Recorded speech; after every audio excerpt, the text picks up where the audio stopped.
Now, there's nothing more video gamey than a good dungeon. Video game dungeons can really be anything, you know, like an ancient temple, a big secret bunker, a haunted mansion. As long as they're in a definable location, we're gonna consider them dungeons, all right? And we're here to talk about 10 legendary dungeons in modern video games. You don't have to look at the classics to find a good one. We got some good stuff here, so let's get started off with number 10. Shadow of the Erdtree. It really upped the ante when it comes to dungeon design in Elden Ring. You know, where the original game is mostly one vast open world environment, sort of. The Lands of Shadow in the expansion is a more tightly designed experience, where exploration is even more meaningful. And you can see just how far the developers have come in the design of the Shadow Keep. This massive legacy dungeon area is kind of like a mini Metroidvania unto itself. It's made up of multiple interconnected sub-areas that are all worth exploring. The Shadow Keep is one of the central locations of the DLC. Now, from the earliest moments in the new region, you'll see the vast black castle in the far distance. You'll be able to enter the castle through multiple ways. You can go through the main plaza or enter through the eastern church district, this flooded zone that completely changes once you flip a switch and drain all the water. It's a long story, but all paths lead to the complicated Specimen Storehouse, a giant indoor dungeon filled with hidden paths and easily identifiable by the huge hanging corpses in the center of the tower.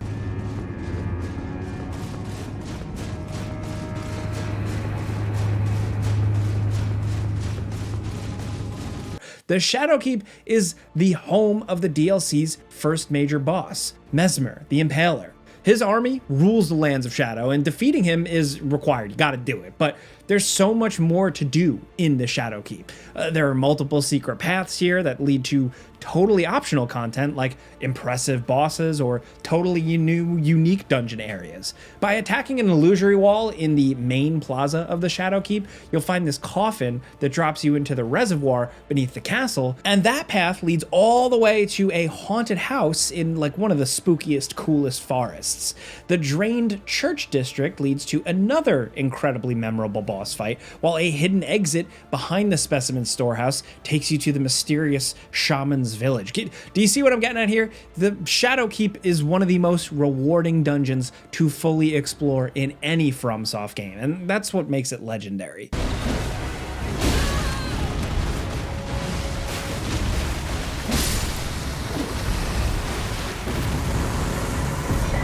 Now at number 9, Hollow Knight Silksong has one of the most impressive dungeons in a video game to date. The Citadel is a legendary location we'll be thinking about for a really long time. So this is your goal for all of Act 1. This huge structure looms over the game, and getting inside changes the way you'll interact with the game. The Citadel is like an entire Metroidvania inside a Metroidvania. There's a full-sized Dracula's castle in Silksong, and it's bigger than some Castlevania games. There are 7 full areas to explore with their own enemies and boss battles and stuff. There are even secret optional zones here to find, like the incredibly spooky White Ward, an abandoned medical wing with freaky screaming bugs covered in healing silk. It's a lot.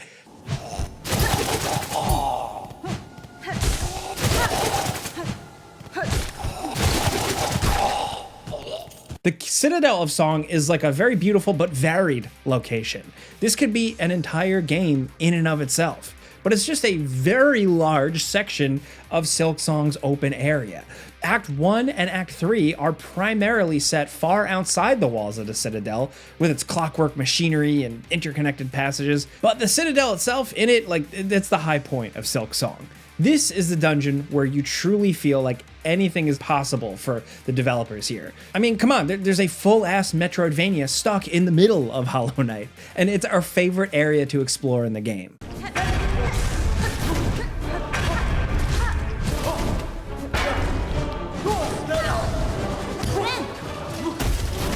Now at number 8, Skyrim is and isn't about exploration. You know, the huge open world here obviously encourages a healthy dose of exploration. You know, you're gonna wanna find a lot of locations, and some of them might be very unique.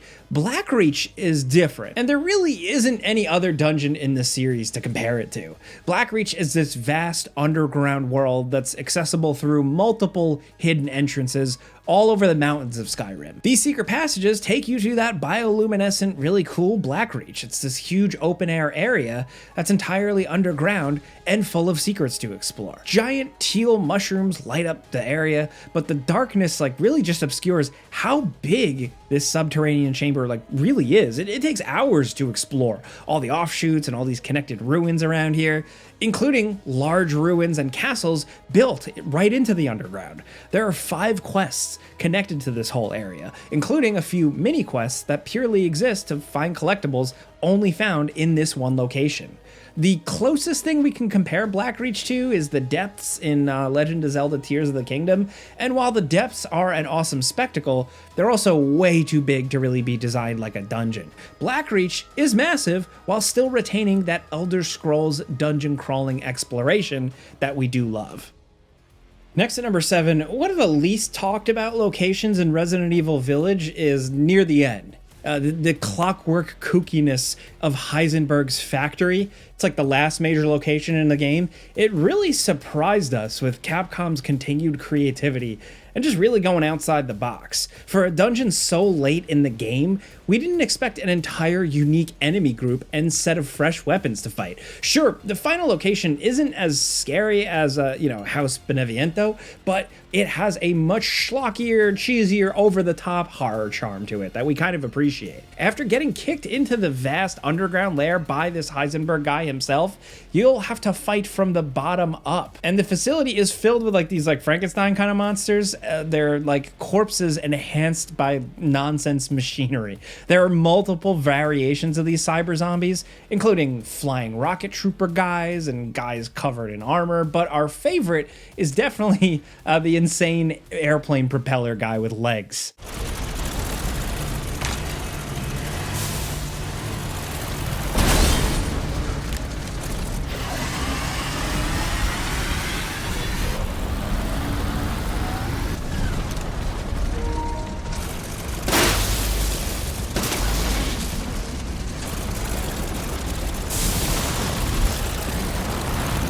This simple creature is kind of Village's version of the chainsaw guy, and he's very terrifying and difficult. The level is designed in a really clever way too. So your single save point and vendor is found on a freight elevator. So for each floor you complete, you'll be able to call the freight elevator up. The save point travels with you, like a moving safe room you'll be able to access at intervals. That also makes revisiting lower floors pretty easy, which you'll need to do as you find key items and search for lost treasures.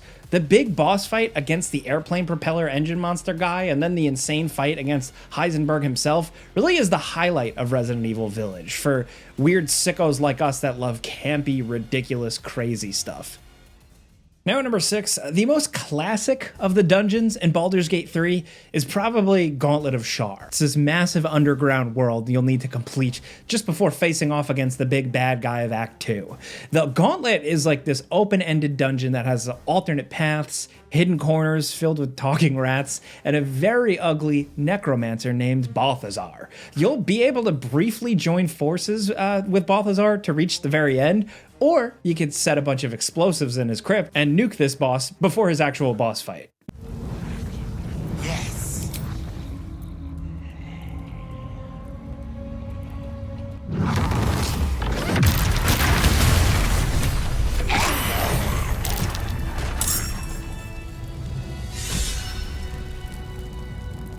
We love it when video games let us do weird stuff like that. Look, the Gauntlet of Shar is really special because of the challenges, man. Like there are a series of puzzle rooms, each one testing your skills in very different ways. And these tests let you be as creative as you want. You want to blaze through a stealth challenge? Use an invisibility potion. Fighting mirror clones of your party? Well, take off all their gear before entering to make the fight easier. You just gotta think. Each trial has multiple solutions, and cheating and messing with the game's rules is encouraged. The Gauntlet of Shar is one of our favorite dungeon crawls in Baldur's Gate 3, and that's saying a lot.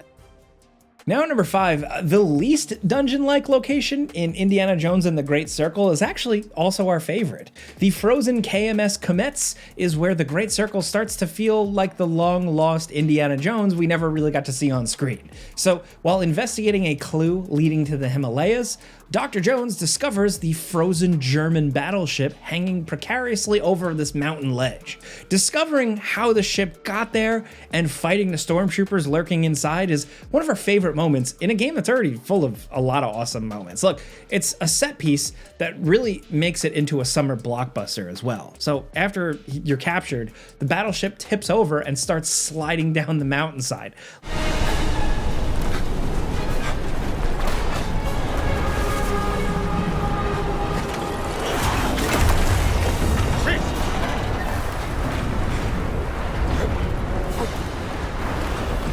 Leading to some memorable whip-based platforming and a pursuit, taking Indy to the craziest moment in the game, or one of the craziest, going through this portal to Shanghai as it's being bombed by the Japanese. Yes, you will fight a katana-wielding pilot on the wing of an airplane. That's everything we want from an Indiana Jones game, stuffed into one over-the-top level. Is it the most dungeony in terms of design, with the areas of the game? No, but it's one of the cooler ones, and we don't see it talked about enough. Now at number 4, the dungeons in Legend of Zelda Breath of the Wild, they were fun, but they didn't have that classic Zelda dungeon feeling, really. That changed in Tears of the Kingdom. The Fire Temple is one of the most impressive and elaborate dungeons in the game. So after defeating the massive Moragia boss at the top of the Death Mountain, Link delves straight into the volcano to reach the super hot Elden Canyon depths. This area is just glowing with like magma and stuff, and the temple itself is beautifully lit by the ambient light of this whole area. This fire temple is a roller coaster of a dungeon, man, and we mean that literally. Like, you'll need to grab carts and place them on tracks to travel around the area. Figuring out how to connect the tracks is super important to like solving this big ass dungeon, and it was one of our favorite experiences in Tears of the Kingdom.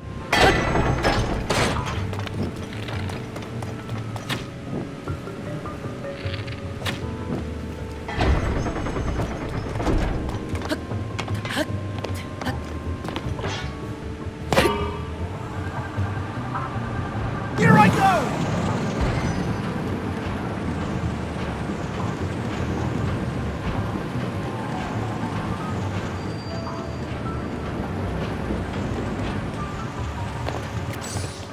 Now at number 3, the Ancient Battleground isn't just one dungeon in Dragon's Dogma 2. The fun of this spooky castle area is how it just keeps on going. When you first arrive, there's a small dragon guarding the ruins that's probably far too difficult for your hero to fight, and forcing you to really take cover in the ruined castle built into the mountainside. Shot by lightning. This castle is filled with undead skeletons and stuff that spawn from bones on the ground in classic dungeon fashion. It has some really good loot too if you're able to find the key. But it isn't the end. Climbing to the top of the castle leads to a strange cave called World's End Cavern. This leads to a dead end.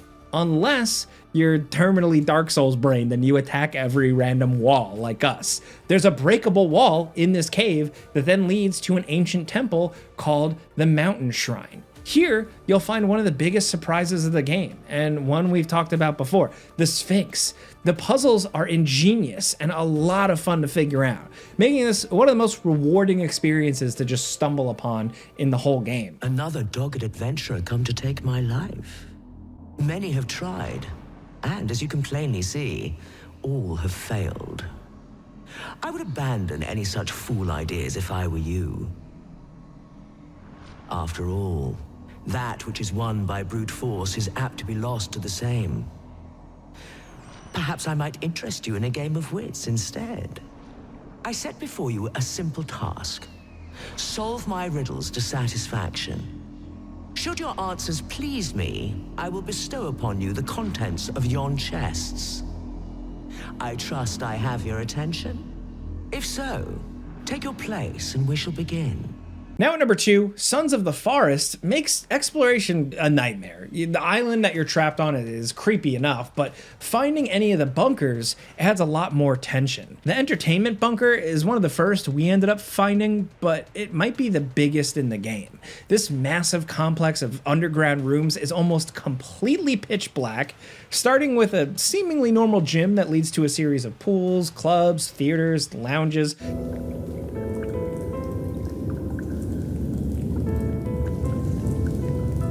It all looks unnervingly normal, except for the blood. Oh, and the bizarre pale things that stalk you in the dark.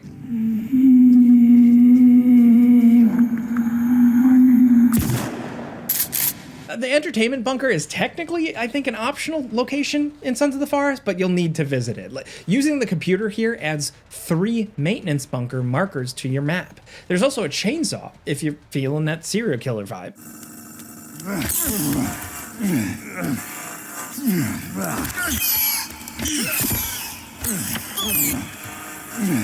The entertainment bunker is also one of the spookiest modern dungeons in recent games, with the massive rooms, the dangerous enemies. Looking for keycards and carefully progressing with limited resources and a single life in the dark is nerve-wracking in a way that only survival sims can really pull off. And they deserve a lot of credit for this one.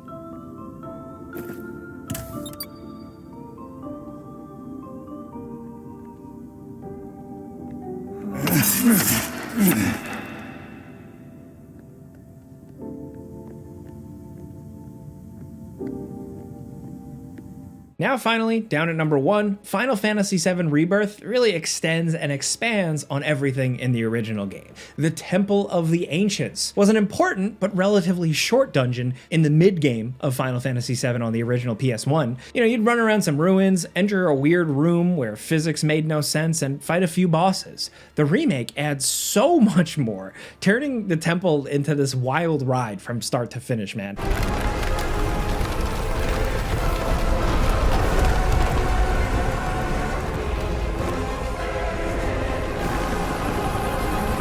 Early on, you fight through an entire army of enemy soldiers, a totally new addition to this plot beat.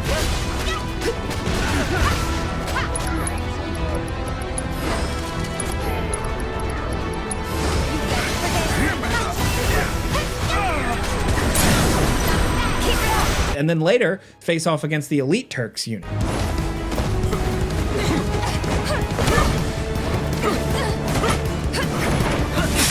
Enemies like the Red Dragon and the wall-sized Demon Gate all reappear in Rebirth with next-gen facelifts and new combat mechanics to spice up their relatively forgettable fights from the first game.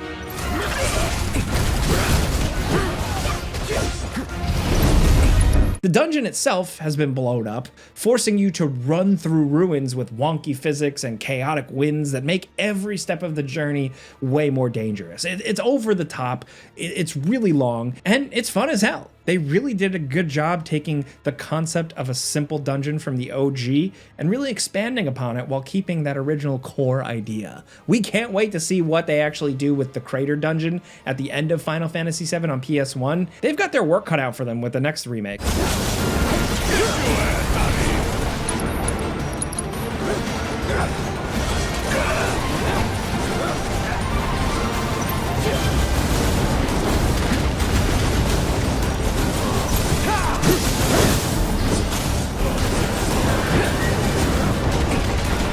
But anyway, those are 10 legendary dungeons from more recent games. Look, Kefka's Tower and Sen's Fortress are all-time best dungeons in games, but we wanted to talk about sections of more recent games we love. So let us know your favorite video game dungeons in the comments. There's plenty more to talk about. We could do another whole series of this, so hit us up. If you like this video and you like talking games with us every single day, clicking the like button's all you gotta do. Either way, subscribe if you haven't, and thanks for watching. We'll see you guys next time.